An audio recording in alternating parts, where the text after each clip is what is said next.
जय संतोषी माँ, जय संतोषी माँ। बेटा संतोषी ए तरह यहाँ। पापा हम यहाँ से संतोषी के वापस लेके ही लौटब, और अगर भगवान की यह मंजूर बना तो हम भी संतोषी के साथ अपन यही जान दे दें।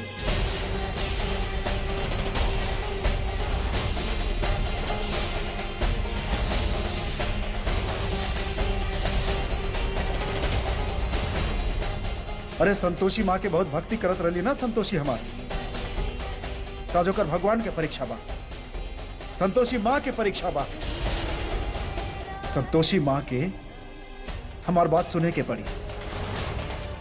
संतोषी माँ के अपना आप के सिद्ध करे के ही होखी, संतोषी के प्राण लौटावे के होखी।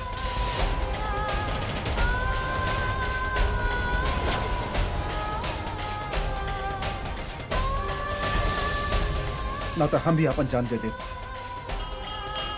जय संतोषी माँ, जय संतोषी माँ, जय संतोषी माँ, जय संतोषी माँ, जय संतोषी माँ, जय संतोषी माँ, जय संतोषी माँ, जय संतोषी माँ, जय संतोषी माँ, जय संतोषी माँ।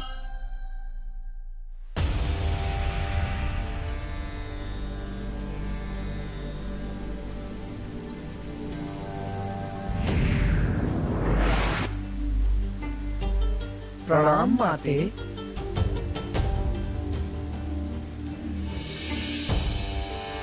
माते रउआ हमनी के स्मरण कौना प्रयोजन से कैनी? अश्विन, जौन प्रकार रउआ च्यवन ऋषि के जर्जर देह के युवा कर देले रहे, वही प्रकार हमार भक्त संतोषी के देह के भी कुछ समय खातिर सुरक्षित कर दी।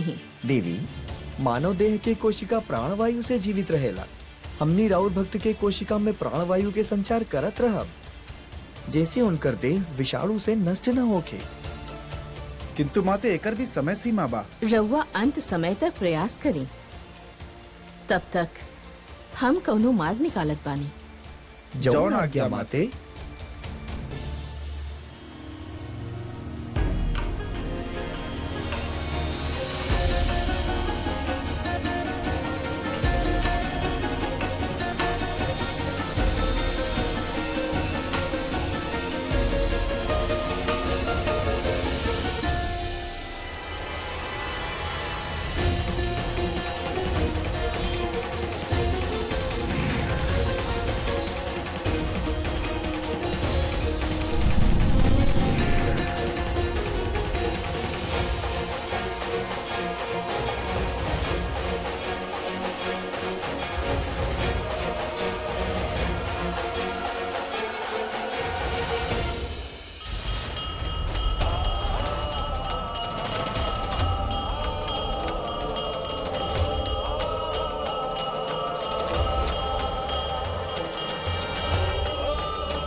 नारायण नारायण। प्रणाम माते। माते, ई भ्रमर राज बाड़े, ई गुप्तचर बनके हमनी के सहायता कर सकेले, हमनी के कार्य कर सकेले। प्रणाम माते। भंवरराज, रउआ असुर लोक जाए के बा और वहाँ पता करे के बा कि हमार भक्त संतोषी की आत्मा कहाँ बा। जैसन राव आज्ञा माते।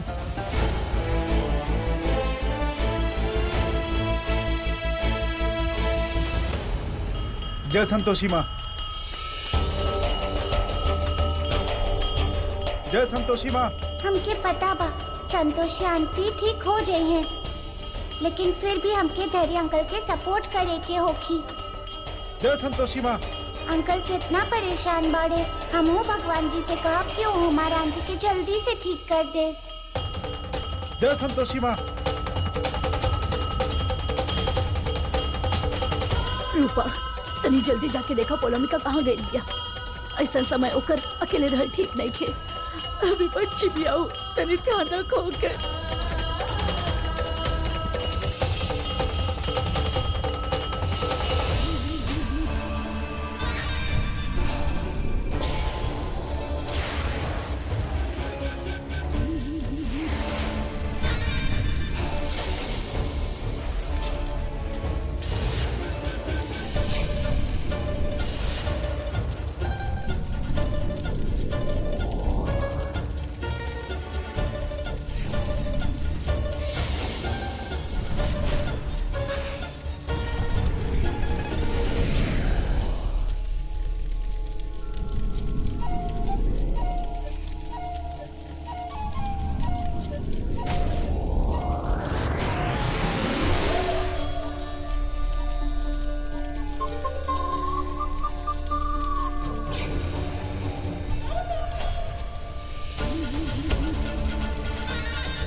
संतोषी,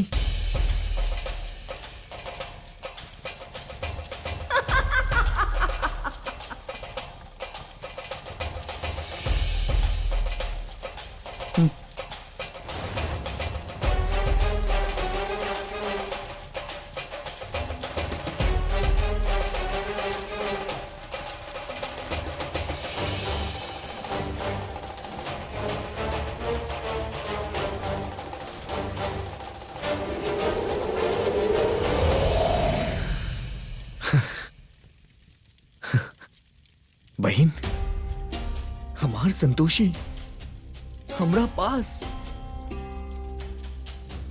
हमरा समक्ष यहाँ खड़ा बाड़ी हमरा लोक में। रहुआ कमाल कर देनी। रहुआ हमार संतोषी के यहाँ ले आईनी, हमनी के लोक में, वो भी जियत जागत।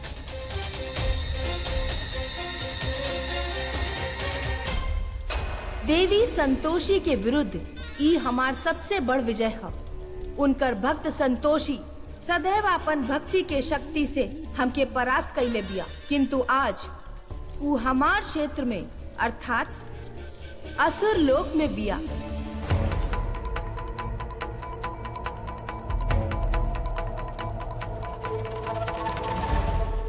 हम सत्य कहीं तो हम न जाने कितना दिन से एक क्षण के प्रतीक्षा करत रहे। ये जीवन के सबसे सुंदर पल बा हमार। रउआ हमरा समक्ष खड़ा बानी, यहाँ हमनी के लोक में, हमार असुर लोक में, और हमरा समक्ष खड़ा बानी। हमारी असुर लोक में राउर स्वागत बा, स्वागत बा राउर हमार असुर लोक में।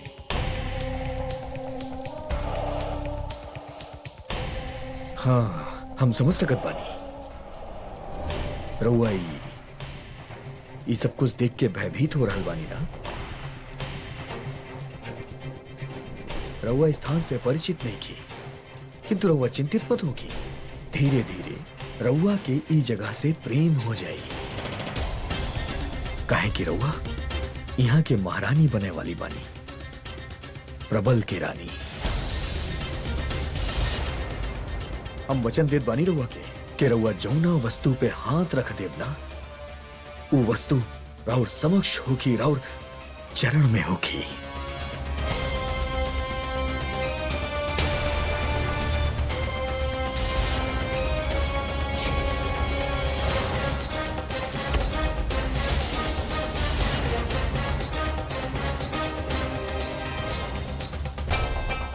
रउआ इतना शांत काहे बानी?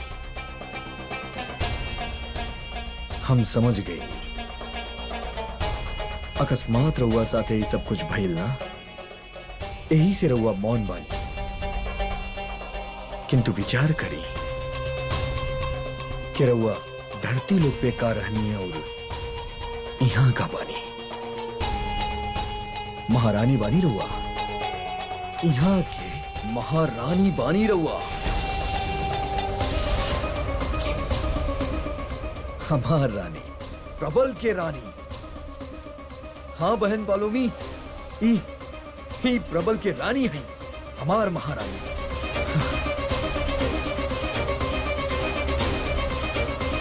संतोषी जी रहुआ इतना मौन का है बानी? कुछ तो वार्ता करी हमरा से। बहन पालोमी, ये कुछ बोलत काहे नहीं की? कृपया हमरा के बताइए, कुछ बोलत काहे नहीं की? संतोषी,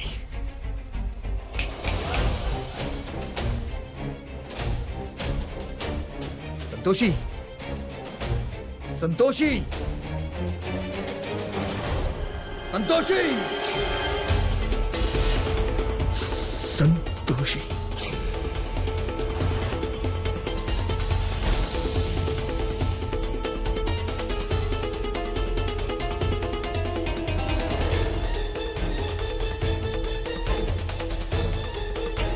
बहन पोलोमी, ई सब का इनकरा तक हमार बाड़ी नहीं के पहुंचत? ई हमार बात के जवाब काहे नहीं दे रहा? कहीं हमरा से कोनो त्रुटि त ना हो गई ना? हम कोनो त्रुटि नहीं कर सके। रहुआ बतावे के कष्ट करब कि हमार संतोषी बोल काहे नहीं की रहल?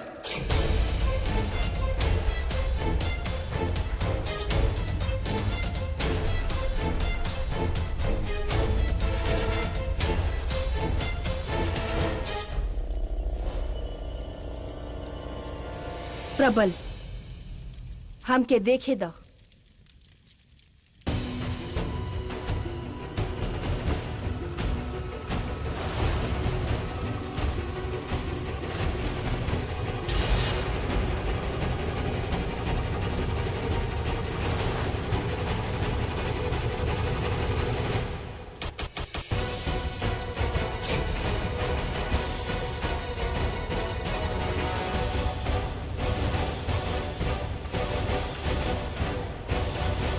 प्रबल, हमके भी ज्ञात नहीं खे हो रहा। ज्ञात ना हो रहा बरुआ के त ज्ञात करी और रउआ के पता करे के पड़ी। कहे कि हम जो संतोषी से प्रेम कैले रही, वो हमरा से वार्ता करेली, वो हमेशा प्रसन्न रहेली, हमार ख्याल रखे। किंतु ही संतोषी ई खाली पुतला, ई हमार संतोषी ना है, ई केवल एगो मूर्ति बा। और हम ही मूर्ति से प्यार कैसे करब? ई मूर्ति के हम का करब? बहन बताई, हम ई मूर्ति के का करब?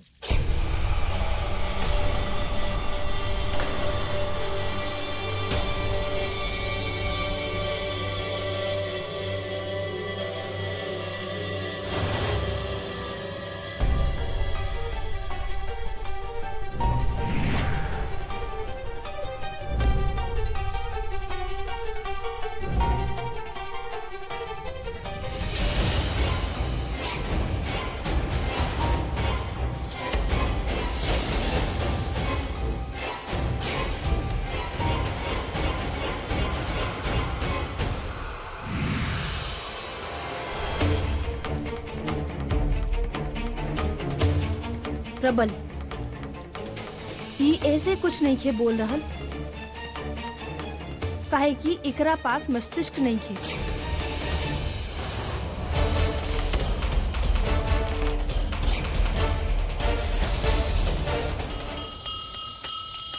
जय संतोषी माँ, जय संतोषी माँ, जय संतोषी माँ।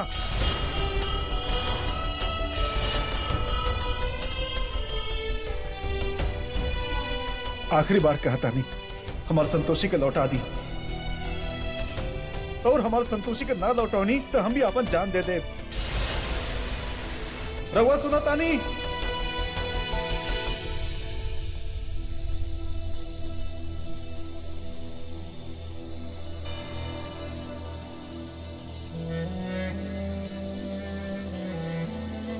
जय संतोषी माँ।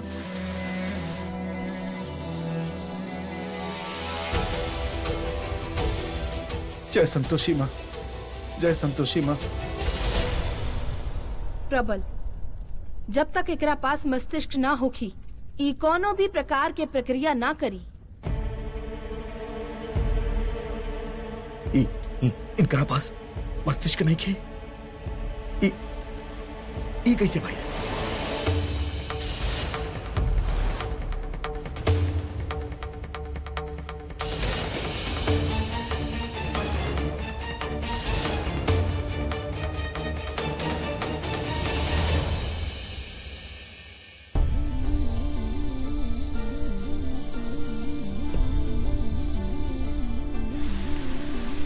जय संतोषी माँ। दादी, पानी पी ली। रहुआ सबे से कुछ खैले पियले नहीं खी, थोड़ा सा पानी पी ली। बेटा हमके पानी ना चाहिए, ले जाए यहाँ से। हमके हमारे संतोषी ला दो।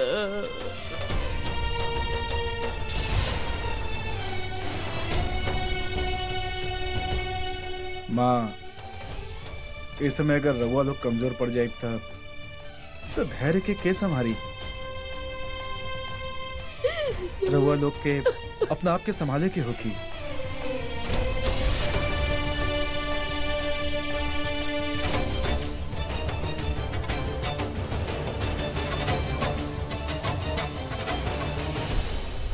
व्याकुल मत होखा प्रबल, हम याद करे के प्रयास करत बानी कि अंततः ऐसन काहे भई।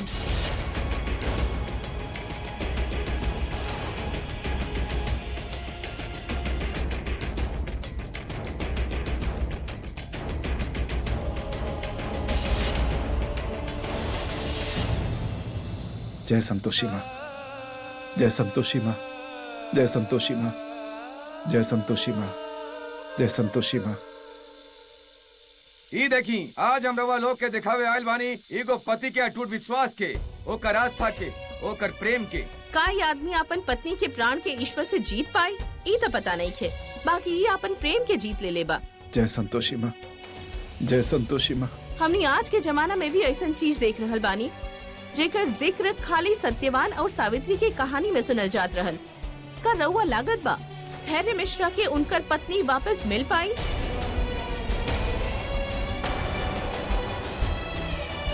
जय संतोषी माँ, जय संतोषी माँ।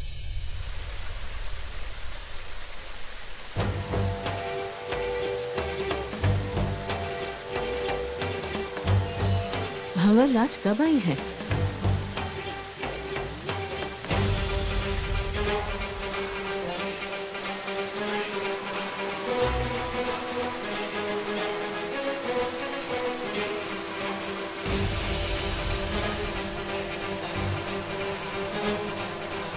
भंवरराज, शीघ्र बताएं, का सूचना लाइल बानी? माते, हम राउर भक्त संतोषी के प्राण ढूंढ ले बानी।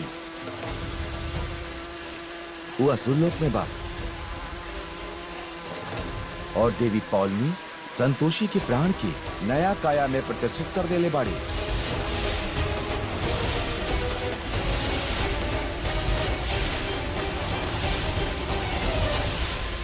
ये देखी माते,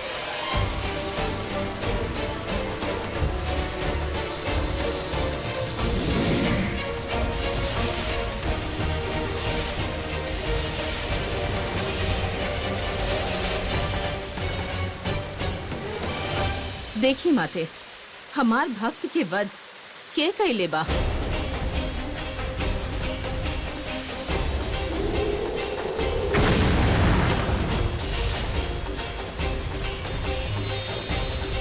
यदि देवी संतोषी के क्रोध के शांत न कल गई तो ये अत्यधिक घातक सिद्ध होगी।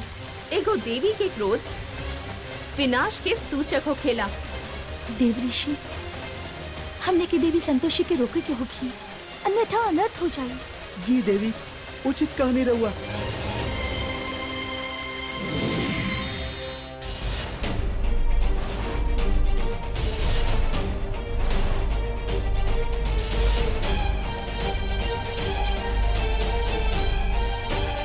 बहन पौलोमी, रवा के कुछ ज्ञात भइल हमार संतोषी के बारे में?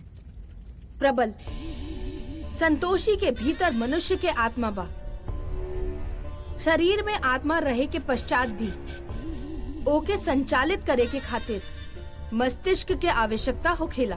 बिना मस्तिष्क के ओकरा भीतर मानवीय गुण के कोनो विकास ना होखी। रउआ समस्या के साथ हमके समाधान बताई बहिन। मनुष्य के मस्तिष्क के नियंत्रण ब्रह्मदेव के कार्यालय से होखेला। वहाँ से जुड़ल सूत्र के माध्यम से जैसे जैसे आयु बढ़ेला वैसे वैसे मस्तिष्क भी विकसित होखे लागेला। किंतु एकर वास्तविक मस्तिष्क धरती लोक पर बा। यही से हमके एकरा खातिर एगो दूसर मस्तिष्क विकसित करे के होखी। किंतु ई तबे हो पाई जब हम ब्रह्मदेव के कार्यालय के साथे संपर्क स्थापित कर पाई।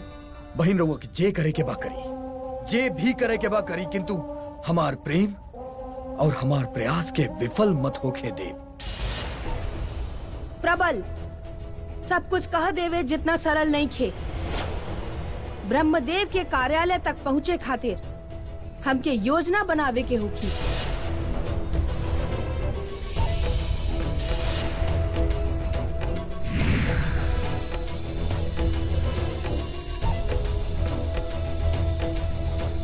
कुछो करे से पूर्व हमके धरती लोक से संतोषी के देह के नष्ट करे के होखी।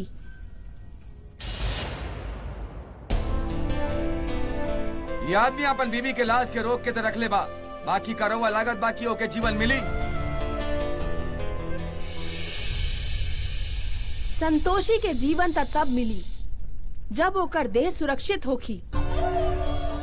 हम देवी पौलमी संतोषी के देह के नष्ट कर देव।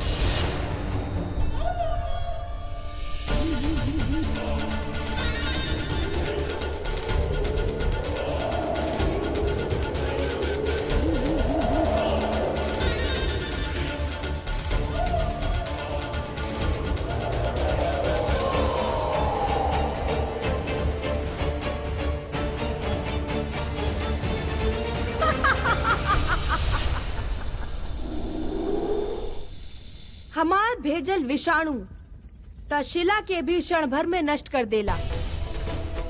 त संतोषी के देहता कोनो दशा में भी ना बची।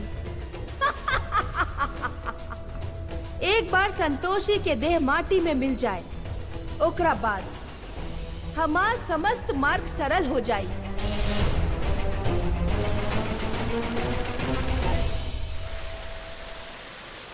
ये भी अच्छा बा। प्रातः से हमनी देवी संतोषी के भक्त के जो सुरक्षा देले रही वो क्षीण होकर दिख रहा बा।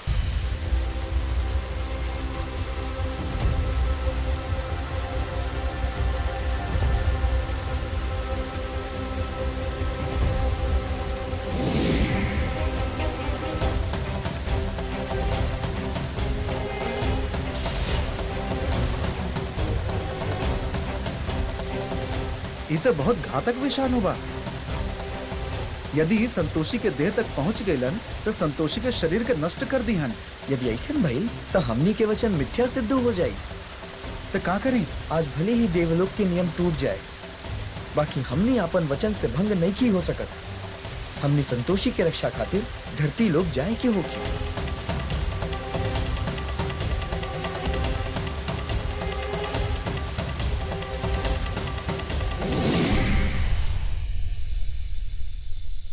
जय संतोषी माँ, जय संतोषी माँ।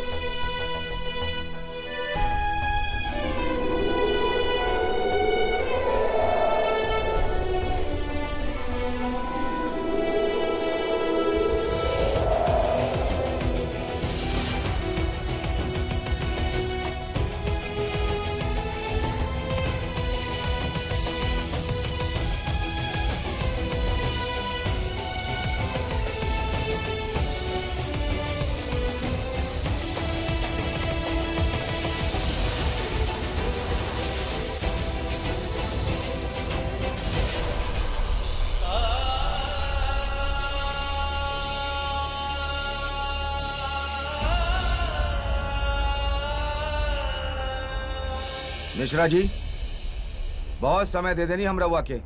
अब ऐसे ज्यादा हम नहीं रुक सकत। ना इंस्पेक्टर साहब, हमार संतोषी के रहुआ मत ले जाई। प्लीज हमार संतोषी के अम्मा बेटे के मत ले जाई। अब हम रहुआ सबे के कैसे समझाई? कानून की अपन मर्यादा होखेला, अपन उसूल होखेला, जे हमनी के निभावे पड़ेला। इंस्पेक्टर साहब, थोड़ा समय तो और दे दी। ऐसन परिस्थिति में रउआ इनकर पत्नी के कैसे ले जा सकेनी? केहू माने या न माने, आज वो दुनिया में चमत्कार हो खेला। इनके अपन प्यार पर कितना भरोसा बा। हमनियों के इनकर प्यार के साथ देवे के चाहिए। आखिर भरोसा पर ही तो दुनिया कायम बा। सही कहनी बहन जी रउआ, भरोसा पर तो दुनिया कायम बा, बाकी विश्वास अंधविश्वास ना होके के चाहिए। यदि पूजा पाठ से ऐसे लोग जिंदा होके लागत तो दुनिया में लोग मरिए ही ना। रउआ केहू के विश्वास खातिर ऐसा नहीं कह सकत। माफ करी बहन जी, बाकी विश्वास मर गए इंसान के कोनो काम में ना आवेला। और एक दिन रउआ के स्वीकार करे के होखी कि ई व्यक्ति के पत्नी मर चुकल बाड़ी। चुप हो जाए रहुआ लोग प्लीज। हमरा यकीन बा कि हमार बीवी लौट के वापस आई। अगर हमरा पर विश्वास नहीं खे तो कौनो बात नहीं, बाकी हमरा के अपन प्यार पर पूरा विश्वास बा। अरे चल जाए सब यहाँ से, हमरा केहू के जरूरत नहीं खे। अकेला छोड़ दी हमरा।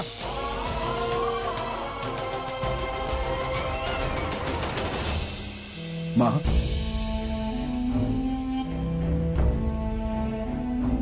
और कितना परीक्षा लेब हमार पत्नी के।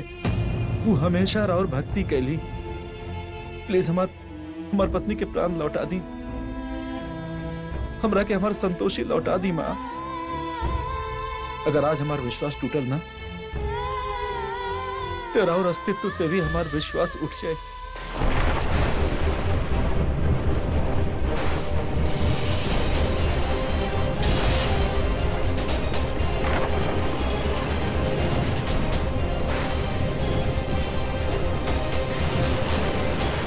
ए दुनिया में हमरा अलावे बहुते लोग बा दादी, जिनका संतोषी माँ के आशीर्वाद के बहुत जरूरत बा।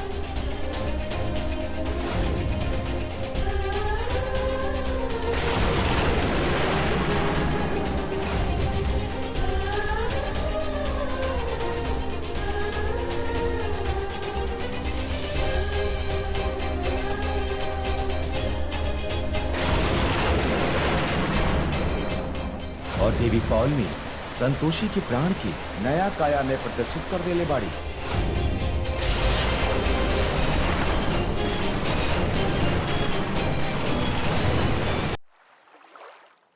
ये सिद्ध हो गई बा कि देवी संतोषी के भक्त संतोषी के मृत्यु के पीछे देवी पौलमी के ही षड्यंत्र रहल।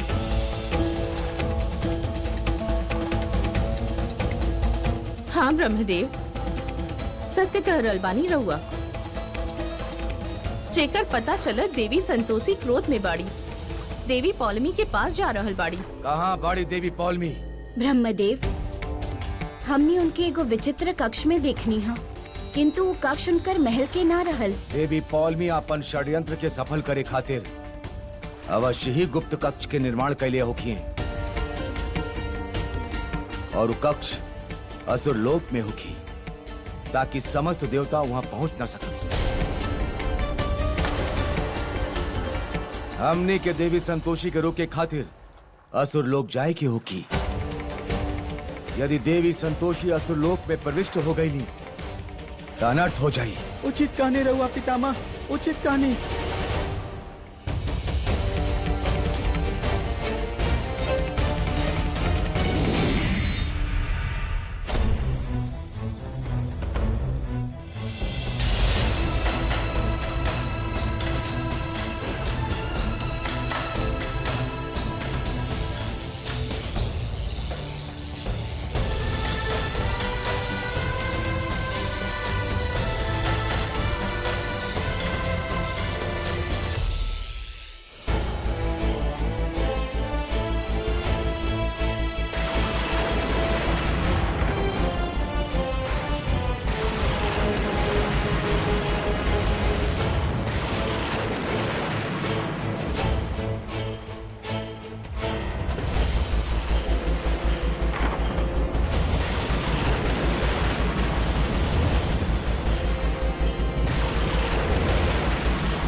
हम स्वयं के रउआ समक्ष कैसे सिद्ध करें?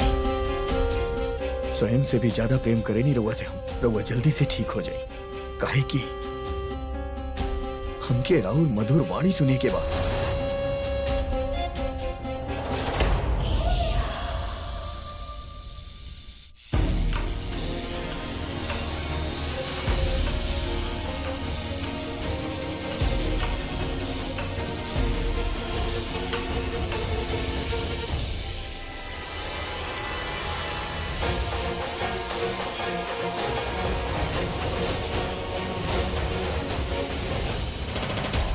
अश्विनी कुमार, तू कब तक रक्षा करबा संतोषी के देह के?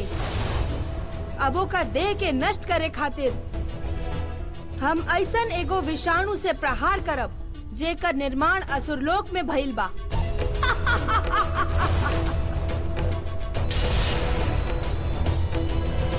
देवी पौलमी,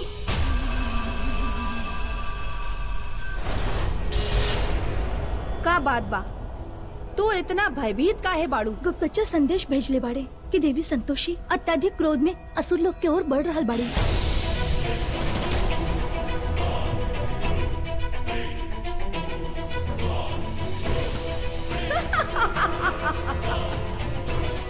ई त सुखद समाचार बा। अब देवी संतोषी भी आपन भक्त जैसन असुर लोक में बंदी बन जाई है।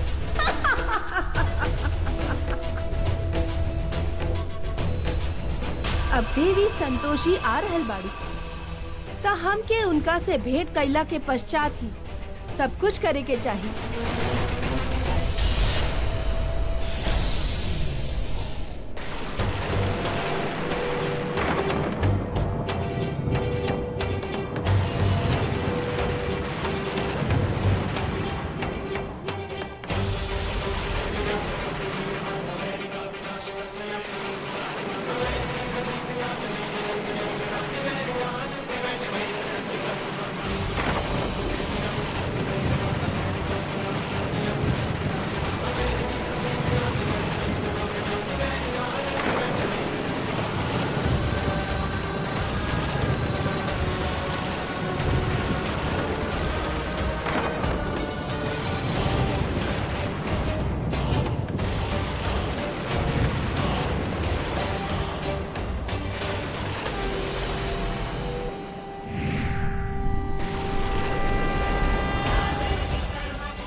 देवी पौलमी बाहर आई और अपन वीरता के परिचय दी है। हम देवी संतोषी रउआ की चुनौती देत बानी।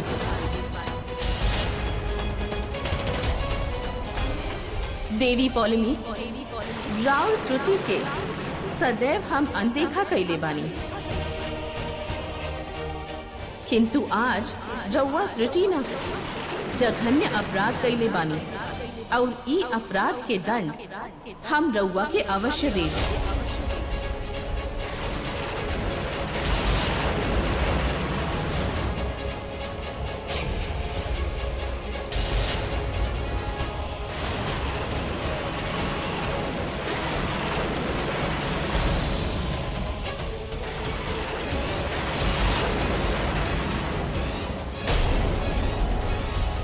बहन पौलोमी, देवी संतोषी अवश्य ही हमार वध करे आइल बाड़ी।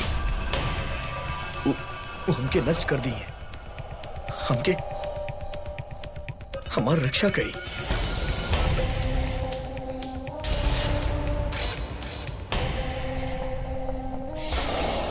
कहीं ऐसा तो नहीं के बहन के देवी संतोषी हमरा से हमार संतोषी के छीनल चाहत बाड़ी?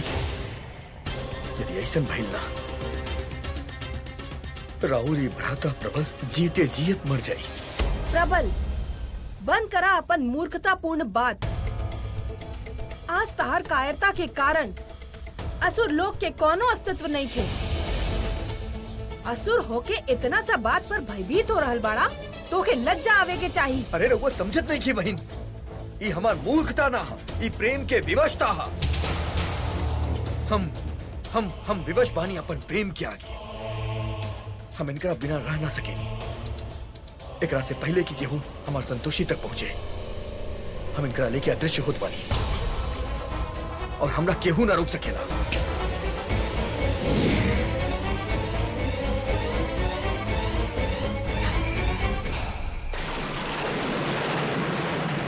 देवी पौलमी आपन शस्त्र उठाई और बाहर आई।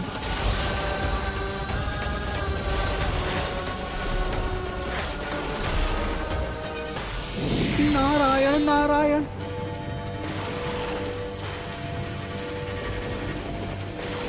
माते माते कृपा करके शांत हो जाइए। राहुल क्रोध समस्त देवलोक और धरती लोक खातिर विनाशकारी सिद्ध हो सकेला। माते शांत हो जाइए। देवी संतोषी शांति, दया और सहनशीलता के देवी यदि क्रोधित होखिए तो अनर्थ हो जाइए। इस समस्या वार्तालाप से भी संपन्न हो सकेला। हम अभी असुर लोक में संवाद स्थापित करे के प्रयास करत बानी। रउआ संयम रखिए। देव ऋषि नारद, जी पितामह। रउआ शीघ्र अतिशीघ्र हमार दूत बन के असुर लोक जाएं और उनका राज्य सभा में प्रस्ताव रखें कि वो शीघ्र अतिशीघ्र देवी संतोषी के भक्त के प्राण मुक्त करस। काहे कि अब ये खाली देवी संतोषी के भक्त के प्राण के विषय नहीं खे, अपितु होकर पति के प्राण के भी विषय बा। देवी संतोषी के भक्त के पति प्राण त्याग देलस तो ओकर आक्षेप भी हमनी के ऊपर आई। अवश्य पितामह, हम शीघ्र अति शीघ्र ही असुर लोक जात बानी। आज्ञा दी पितामह। नारायण नारायण।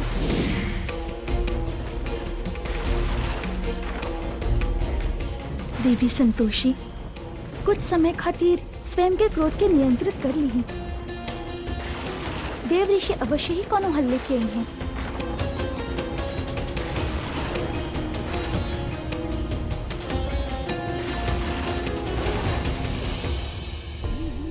त देवी संतोषी अपन भक्त के प्राण लेवे आइल बाड़ी, किंतु संतोषी के प्राण के लेके का करब रउआ? काहे कि कुछ समय में हम ओकर शरीर के ही नष्ट कर देब।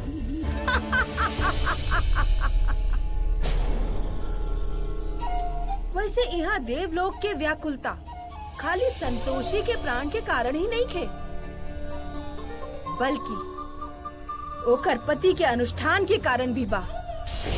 सर्वप्रथम हमके संतोषी के पति के रोके के होगी।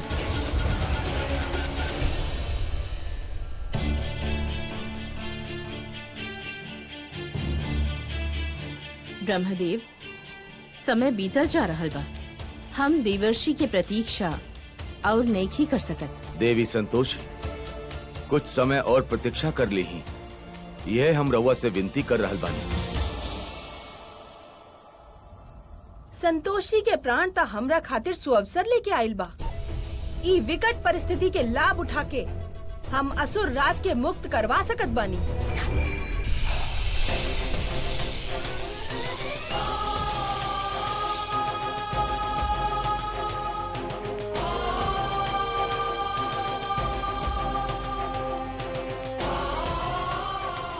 मिश्रा जी, का चाहत का बानी रहुआ लोग? कानून के मजाक बना के रखले बानी रहुआ लोग। इंस्पेक्टर साहब, मजाक तक किस्मत हमार बेटा के साथ कैले बा, हमरा साथ कैले बा। इंसानियत के नाते अगर थोड़ा सा रुआ और वक्त दे दी तो और बहुत मेहरबानी होगी। 2 घंटा भरा हुआ लोग के पास, जे करे के बा कर लेही, लेकिन ओकरा बाद हम अपन ड्यूटी करब। ठीक बा, चला। नारायण नारायण। पितामह, माते, असुर लोग के सत्ता के संभाल रहल बा, ये हमके ज्ञात ही ना भइल। असुर राज त देवलोक के कारागार में बंदी बनल बाड़े और युवराज प्रबल ऊ तो भूमिगत हो गइल बाड़े और उनकर महामंत्री हमरा से वार्ता करे खातिर मना कर देलस। ई त अत्यंत विकट समस्या उत्पन्न हो गई बा। ब्रह्मदेव, विचार करी, जौन राज्य में इतना अराजकता होखे वहाँ हमार भक्त के प्राण सुरक्षित कैसे रह सकेला?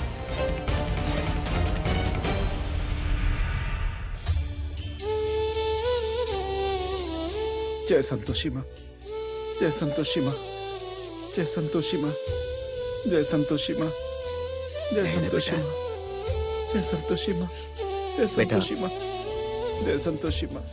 तो के सच के स्वीकार करे कहो कि अब संतोषी अब हमनी के बीच ना रहल बेटा।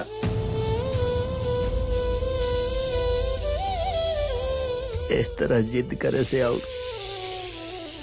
प्रार्थना करे से कोनो वापस ना लौटेला बेटा। पापा, रउआ के भी ये लगा था कि संतोषी हमरा के छोड़ के चल गई बाड़ी। रउआ के अगर विश्वास नहीं के हमरा प्यार पर तो ठीक बा, हमके बा। जय संतोषी माँ, जय संतोषी माँ, जय संतोषी माँ, जय संतोषी माँ, जय संतोषी माँ। अब रउआ यहाँ सुरक्षित बानी संतोषी। रउआ यहाँ हमरा से अब केहू ना छीन सकेला, केहू ना।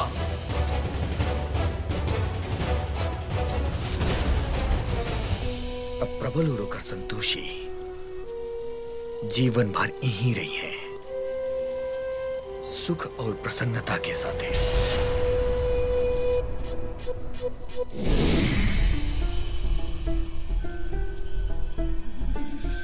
प्रबल, ए प्रकार छुपे वाला के कायर कहल जाला। यदि तू संतोषी से प्रेम करेला तो के जाके देवता लोग के सामना करे के होखी। करे नी प्रेम हमन करा से, और हम जानत बानी जौना दिन हमके हमार प्रेम प्राप्त हो गई ना, संपूर्ण ब्रह्मांड हमरा सामने खड़ा नहीं के हो सकत। बस एगो बार संतोषी हमके प्राप्त हो गई ना, तो वो असुर लोग के रानी बनी है, और ओकरा पश्चात ब्रह्मदेव भी हमार प्रेम के हमरा से ना छीन पाई है। किंतु प्रबल, यदि तू अपन प्रेम के पूर्ण रूप से प्राप्त कैल चाहत बाड़ा ता तोके असुर लोक के सीमा पर जाए के होखी। वहाँ जाके ब्रह्मदेव के साथे साथे समस्त देवता लोक के साथे उलझे के होखी। बहन, कहीं राउर तात्पर्य युद्ध से तो नहीं खे? कहे कि हम युद्ध नहीं खे करे वाला। पुनः तू मूर्खतापूर्ण बात कर रहल बाड़ा।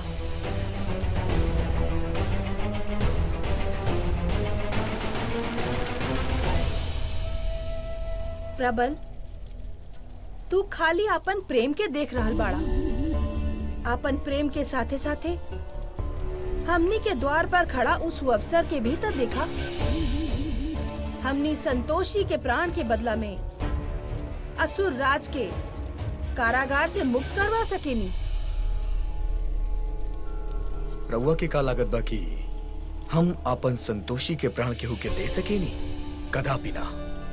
तोहके संतोषी के प्राण नहीं खे देवी के प्रबल, तोहके खाली देवता लोग के भ्रमित करे के बा।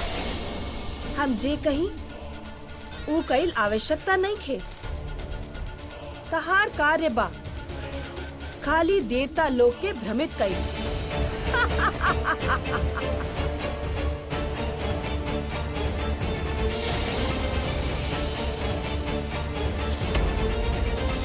बहिन, राउर मस्तिष्क में जौन विचार आइल बा वो हमार मस्तिष्क में भी आ गइल बा। अद्भुत चतुराई भरल बा राउर बुद्धि में बहिन। प्रणाम रउआ के प्रणाम।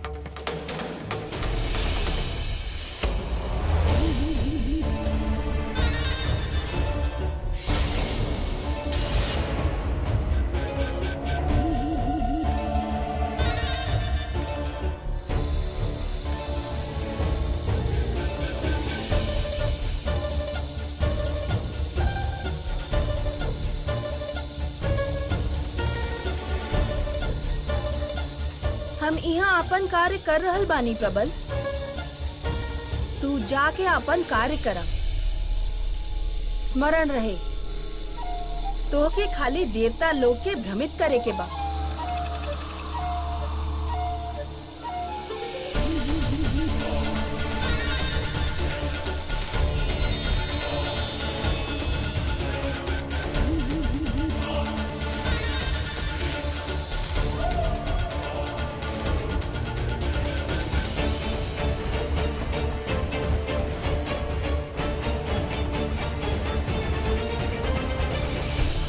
हम जानता नहीं बहन कि रउआ हमार संतोषी के मस्तिष्क के सक्रिय कर ही दे। बस हमके देवता के भ्रमित करे के होगी और उनका समय नष्ट करे के होगी।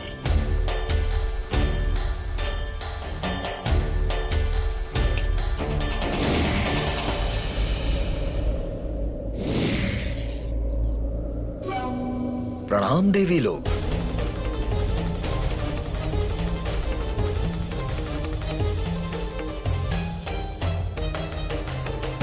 ब्रह्मदेव, देवी संतोषी, हम रउआ के कुछ सूचित करल चाहत बानी। राउर परम प्रिय भक्त संतोषी के प्राण हमरा पास बा।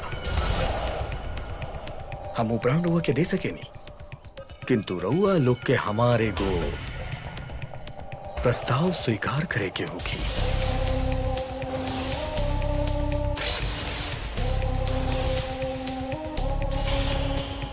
कौन प्रकार के प्रस्ताव?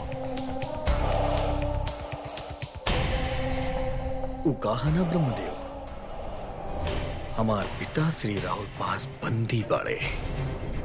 बस रउआ हमार पिताश्री के लौटा दी और हम देवी संतोषी के भक्त के प्राण इनकरा लौटा दे।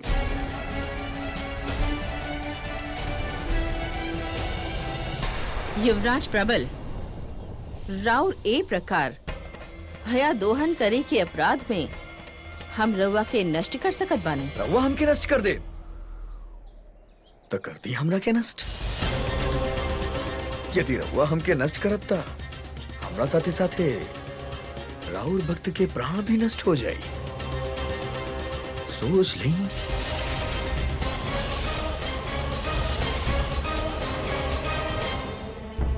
ब्रह्मदेव, हमके युवराज के प्रस्ताव स्वीकृत नहीं किए। हम स्वयं खातिर एगो अपराधी के समय से पहले मुक्त नहीं की कर सकत। यदि देवी संतोषी हमार प्रस्ताव अस्वीकार कर देली तब बहन के संपूर्ण योजना विफल हो जाई। का हो गई रउआ लोग के? इतना विचार कर अलबानी रउआ लोग। देवी संतोषी सोची, यदि रउआ अपन परम भक्त के प्राण ना बचा पाई तो युग युग तक की घटना रउआ के अशांत रखी।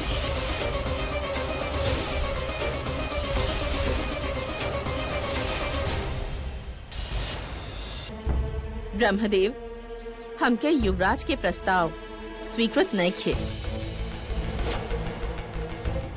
हम स्वयं खातिर एगो अपराधी के समय से पहले मुक्त नहीं की कर सकत।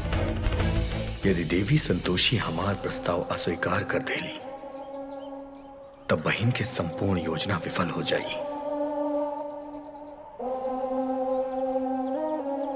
का हो गई रउआ लोग के? इतना विचार कर अलबानी रउआ लोग।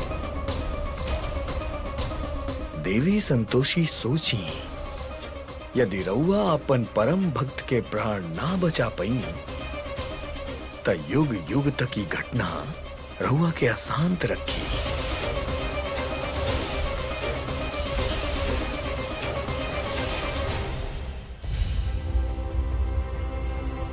देवी संतोषी, हमके लागत बा कि रउआ आपन भक्त के भक्ति के साथे न्याय करे के चाहिए।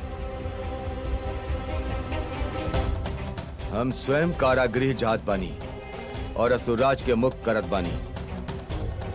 मुक्त करे से पूर्व उनका से एगो शपथ पत्र बर्बाद बानी।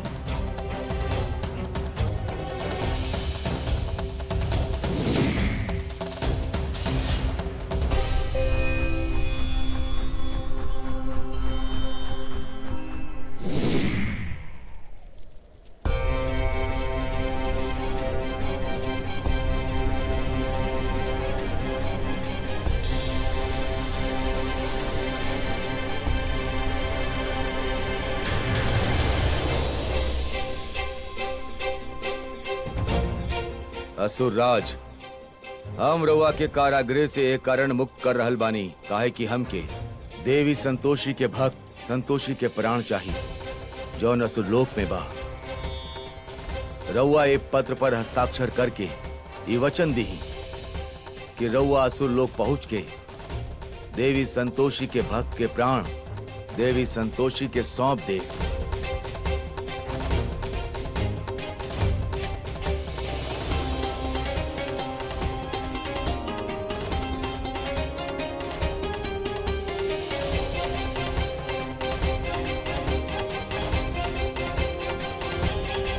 ऐसने हो कि ब्रह्मदेव, हम असुर लोग पहुँचते संतोषी के प्राण मुक्त करत बनी।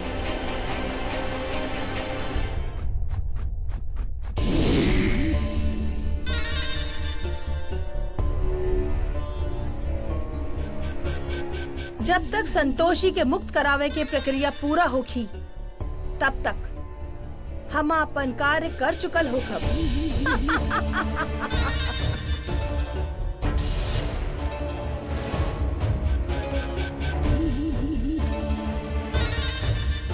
अब देवी संतोषी के भक्त के असुरवासी बने से केहू नहीं खे रोक सकत।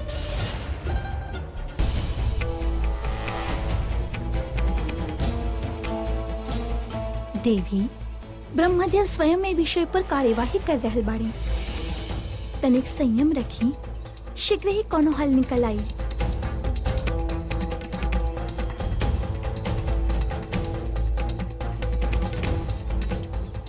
माते, दोनों के गुप्तचरी कैला के पश्चात ये ज्ञात भइल कि यदि असुर लोक में संतोषी के मस्तिष्क जीवित हो गई तो असुर लोक में ही रह जाई और देवी पौलमी राउर भक्त के मस्तिष्क के सक्रिय करे खातिर प्रयास भी कर रहल बाड़ी, काहे कि उनकर भाई के ओकरा से अत्यधिक लगाव हो गईल बा।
माँ, वो सवेरे से एक बूंद पानी तक न लेने बा।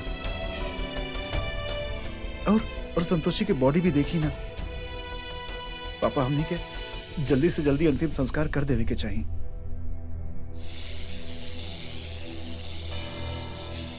बहुत समय हो गई बा, शीघ्र ही कुछ होके के चाहिए। हाँ, अब हमने भी देवी संतोषी के भक्त के रक्षा अधिक समय तक ना कर पाई।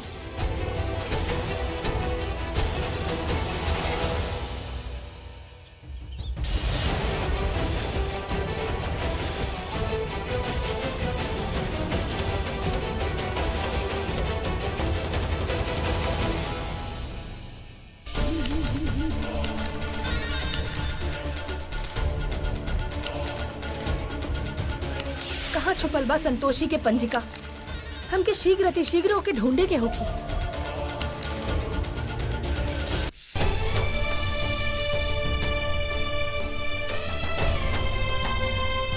संतोषी, हम तो के कुछ होके ना दे। तू लौट के जरूर अबू हमरा खातिर। कुछ ना होके देव हम तोहरा। मारा हुआ जाना था नहीं। कि संतोषी कितना सच्चा दिल के बाड़ी। ओकर अकाल मृत्यु भइल बा, वक्त से पहले वो नहीं जा सकताड़ी। माँ, संतोषी के लौटा दी माँ। जय संतोषी माँ। हटी रवा लोग, साइड हटी प्लीज।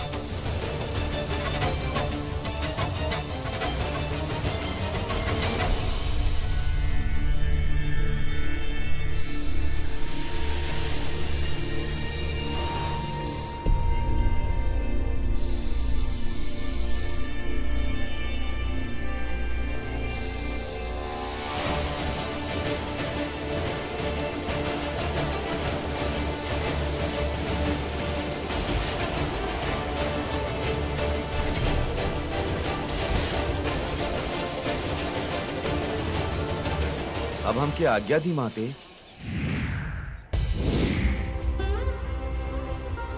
देवी पौल भी केवल संतोषी के साथे अन्याय नहीं की कैले, अपितु ई कृत्य के कारण हम भी उलझ गईल बानी।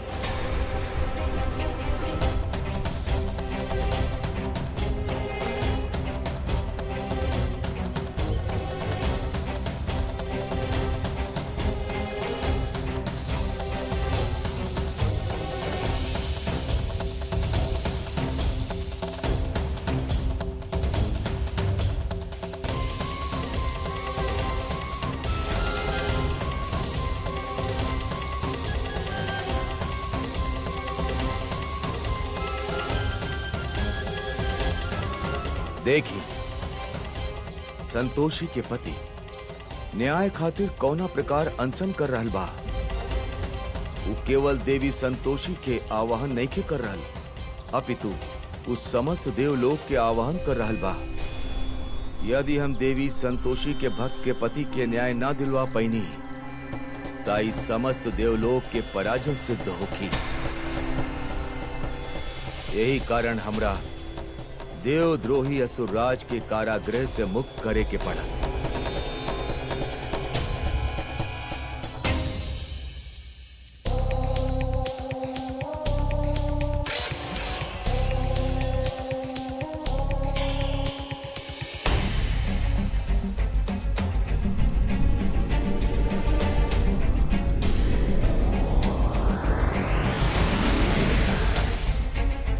पिताश्री,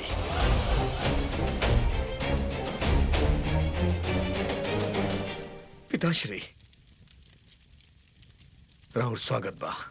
हमके ज्ञात ना रहल कि तू इतना बुद्धिमान बाड़ा। आज तुहार षड्यंत्र के कारण देवता लोग के हमके मुक्त करे खातिर लाचार होके के पड़ल। पिताश्री, षड्यंत्र केवल हम न रचले रानी, बहिन भी हमार हर मार्ग पे सहायता कर ले रही। हमके त लागत रहल कि हमार संपूर्ण जीवन देवलोक के कारागार में ही बीती। एगो राजा होके के पश्चात भी हम तुच्छ जीवन जियत रहनी, किंतु तू हमके मुक्त करवा लेला। हमके तोहरा पर गर्व बा प्रबल। देवता लोग तोहरा पर और पुत्री पौलमी पर विश्वास कैले बाड़े। ब्रह्मदेव स्वयं देवी संतोषी और अन्य देवी देवता लोग के साथे असुर लोक के बाहर संतोषी के प्राण के प्रतीक्षा कर रहल बाड़े। वो चाहत बाड़े कि हम संतोषी के आत्मा के मुक्त कर दीही। ना पिताश्री, हम संतोषी से अत्यधिक प्रेम करेली। पुत्र, ई हमके पहले से ज्ञात बा, यही से तू व्याकुल मत होकर। ई स्त्री तोहार बिया और यह असुर लोक के रानी बनी।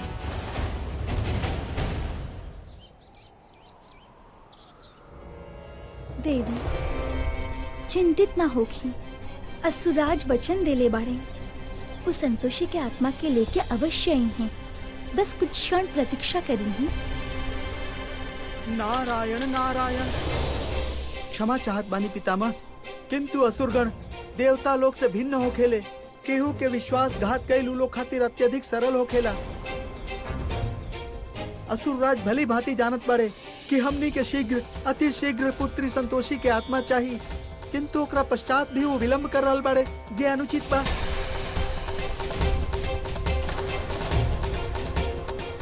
पितामह, कहीं ऐसा त ना कि वो अपन वचन भंग कर देले होके। यदि असुरराज आपन वचन भंग कैलन तो हम समस्त असुर लोक के भस्म कर दे।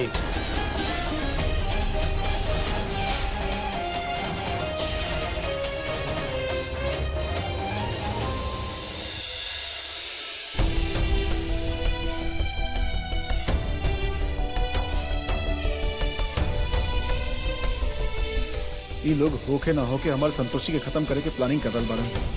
हमरा के संतोषी के बचावे खातिर कुछ ना कुछ करे के होगी। हमरा समझ में नहीं आवत कैसे बचाई। हमरा द्वारा दिहल गई वचन के भंग होखे से ब्रह्मदेव अत्यधिक क्रोधित हुई हैं और अवश्य युद्ध खातिर तत्पर रही हैं। यही से तू युद्ध के तैयारी कर। ना पिताश्री, हम अभी युद्ध ना कर सकेंगे। किंतु काहे की बहिन हमार प्रिय श्री के मस्तिष्क के क्रियान्वित करे खातिर देवलोक गई बाड़ी।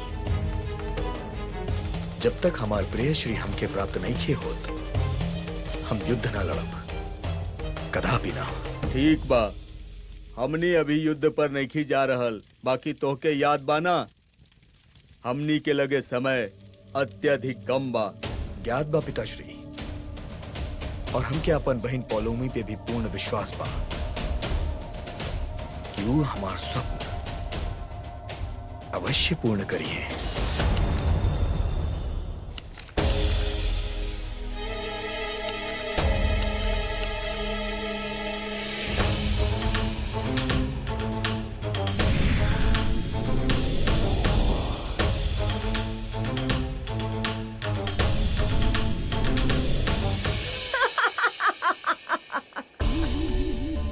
अंततः संतोषी के पंजिका मिलिए गई।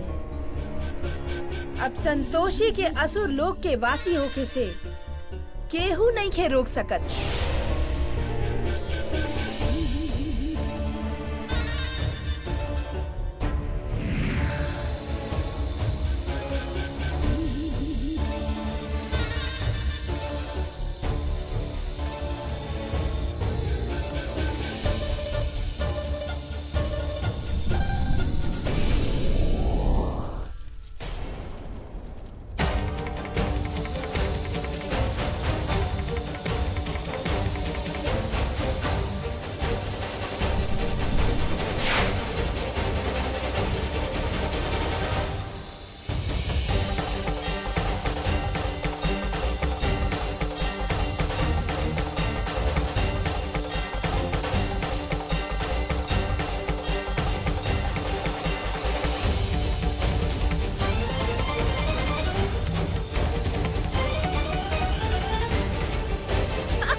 रउआ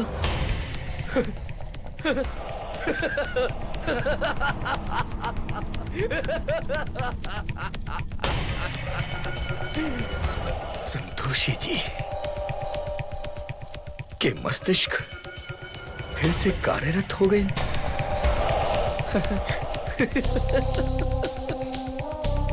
पिताश्री, रवा रवा दिखनी, हमार संतोषी के मस्तिष्क पुनः सक्रिय हो गई। इनका आंख घूम रहा बा, देखी। अभी फिर से हमार ख्याल रखिए, फिर से हमरा से वार्तालाप करिए। हमार प्रेयसी हमरा पुनः प्राप्त हो गई। हमार संतोषी हमरा के हमार बहन हमार प्रेम के जीवन दान दे देली। हमरा हमार प्रेम प्राप्त हो गई। ब्रह्मदेव, हमार भक्त के प्राण लौटावे के शपथ तोड़ के असुरराज ते दृष्टता दिखवले बाड़न। ओकर केवल एगो उत्तर बा, युद्ध युद्ध।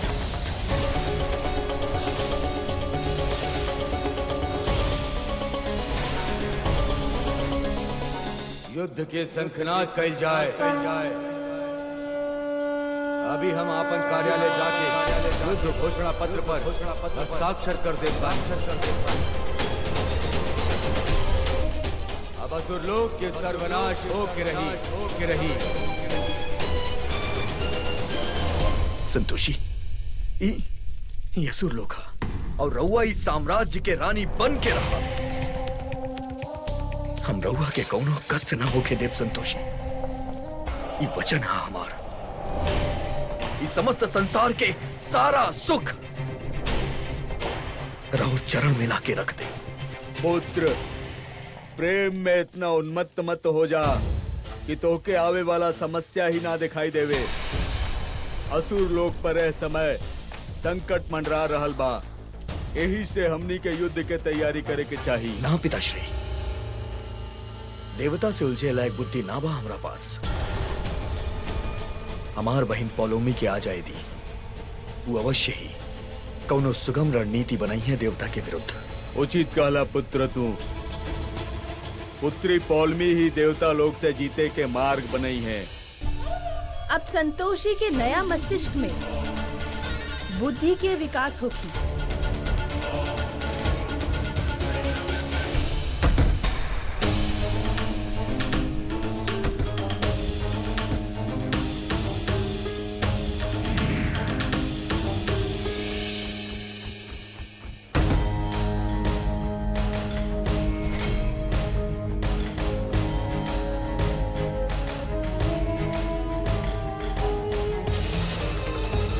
ये पंजिका इतना अव्यवस्थित काहे रखल बा? नारायण नारायण। पितामह, युद्ध के घोषणा पत्र पर हस्ताक्षर करे से पूर्व का हमनी कोनो अन्य मार्ग पर विचार ना कर सकेनी? हम भली भांति जानीला देव ऋषि नारद कि युद्ध केवल विनाश लावेला, किंतु एकरा अलावा कौनो मार्ग शेष भी नहीं खे। पितामह, एगो मार्ग बा और वो बड़े असुर राज, वो अभी असुर लोग गेल बारे। पितामह, यदि राउर आज्ञा होखे तब पुनः एक बार हम उनका सामने जाके प्रस्ताव रखत बानी, उनके समझावत बानी कि यदि वो अपन वचन भंग कैले तो उनकर अंत निश्चित बा। देव ऋषि नारद, यदि रउआ लागत बा त रउआ अवश्य प्रयास करी, किंतु हमरा नइखे लागत कि अब युद्ध टली। पितामह, जब तक हम असुर लोग जाके असुर राज के समझावे के प्रयास करत पानी, तब तक कृपा करके रउआ माता संतोषी के क्रोध के शांत करे के प्रयास करी पितामह। अन्यथा अनर्थ हो जाए पितामह, अनर्थ। उचित करल बानी देव ऋषि नारद। रउआ आपन भक्त के पीड़ा से देवी संतोषी अत्यंत विचलित हो गई बाड़ी। यदि उनके क्रोध आ गई तब प्रलय आ जाई। यही कारण हम देवी संतोषी के शांत करे के हर संभव प्रयास करब।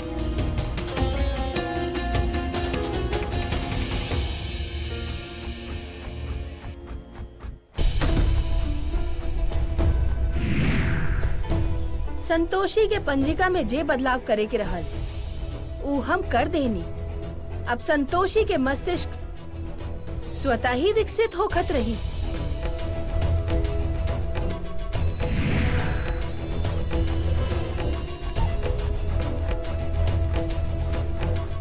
बाहर जाए के द्वार तब बंद हो गई। हमरा शीघ्र ही कोनो अन्य मार्ग ढूंढे के होगी।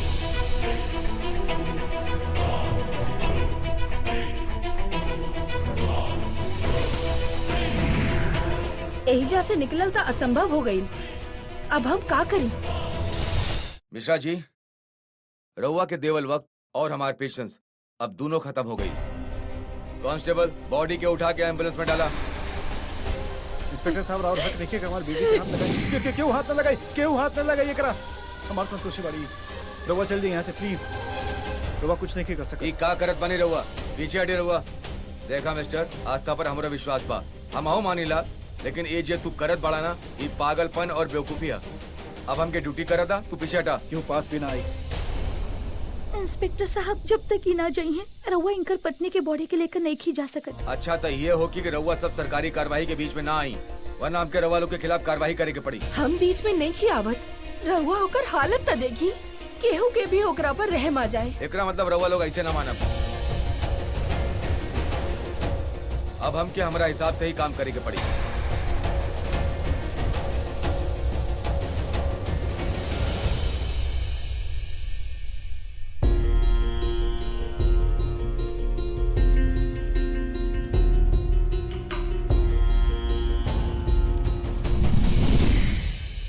देव ऋषि, स्वागत बा और हमार अतिथि गृह में, किंतु रउआ अपन समय व्यर्थ ही नष्ट कर रहल बानी। असुर राज, रहुआ परम पूज्य पितामह ब्रह्मदेव के साथे छल करके उनकर विश्वास के तोड़ के उचित नहीं कैले। अभियो समय बा असुर राज अपना मार्ग पर आ जाई और अपन भूल के स्वीकार करी। रोकी यह युद्ध के, अन्यथा सर्वनाश होगी, सर्वनाश। देवऋषि रउआ क्रोधित काहे हो रहल बा? रउआ बताई, देवता गण के युद्ध करे से का लाभ मिले? कहे कि ई सबके भली भांति ज्ञात बा कि संतोषी असुर लोक के रानी बने वाली बाड़ी। हम शीघ्र अतिशीघ्र उनकरा से ब्याह करे वाला बनी, और यदि हम उनकरा से ब्याह कर लेनी तो ओकरा पश्चात ब्याहता स्त्री के केहू देवता गण छू भी ना सकेला। युवराज प्रबल, कदाचित रउआ के स्मरण नहीं खे कि विवाह देह के साथे कई जाला, आत्मा के साथे ना। देवऋषि कदाचित रउआ के भी स्मरण नहीं खे कि देह बा हमरा पास, हमार संतोषी के देह बा हमरा पास। तो का देवी पौलमी पितामह से काया निर्माण करे की विधि चुरा के सीख ले ली? बाकी मस्तिष्क वो कहां से लेके आई है? असुरराज, हमके जो कहे के रहल हम कह देनी। एक क्षण तो हम यहाँ से प्रस्थान कर रहल बानी, किंतु यदि रउआ हमार कथन पर विचार ना कैनी तो रउआ साथे साथे समस्त असुर लोक के नाश निश्चित बा, निश्चित। निर्णय राउर बा, मात्र राउर। नारायण नारायण। अब कोनो भी देवता आ जाए, किंतु प्रबल से होकर प्रेम केहू ना छीन पाई, कदापि ना। ब्रह्मदेव, संतोषी के पति हमार आवाहन कर रहल बा, यही से ई युद्ध केवल हम करब। एमे कौनो देवगण भागीदार ना होखी। देवी संतोषी, ए समय असुर गण आपन शक्ति के बढ़ा ले बाड़े, और संभव बा कि देवी पौलमी भी उनके साथ बाड़ी। हमके लागत बा कि अकेले युद्ध कईल कदाचित घातक सिद्ध हो सकेला। पितामह, भले ही हम छिन्न भिन्न हो जाए, किंतु ई युद्ध हम अकेले ही लड़ब। देवी, परंतु रउआ अकेले युद्ध कैसे करब? हम आदि शक्ति के आवाहन करब। उनका शक्ति के समक्ष संपूर्ण सृष्टि की शक्ति तुच्छ बा।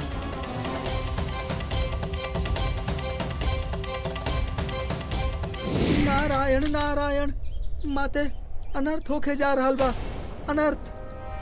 असुर लोक में राउर भक्त पुत्री संतोषी के आत्मा के नया काया दे दिहल गइल बा, और युवराज प्रबल उनसे विवाह करे जा रहल बाड़े। कुछ करी माता, शीघ्र कुछ करी, रोकी है अनर्थ के। ई अवश्य ही देवी पौलमी के षड्यंत्र बा। किंतु बिना मस्तिष्क के काया से कोई विवाह कैसे कर सकेला? ये पंजिका इतना अव्यवस्थित काहे रखल बा? देवऋषि नारद, हमने के शीघ्र कार्यालय जाए के चाहिए। संभवतः देवी पौलमी देवी संतोषी के भक्त संतोषी के मस्तिष्क के सूत्र जोड़े के प्रयास करत बाड़ी। जैसन राउर आज्ञा पितामह। नारायण नारायण। देवी पौलमी, ई अपराध के भुगतान रउआ करे के पड़ी।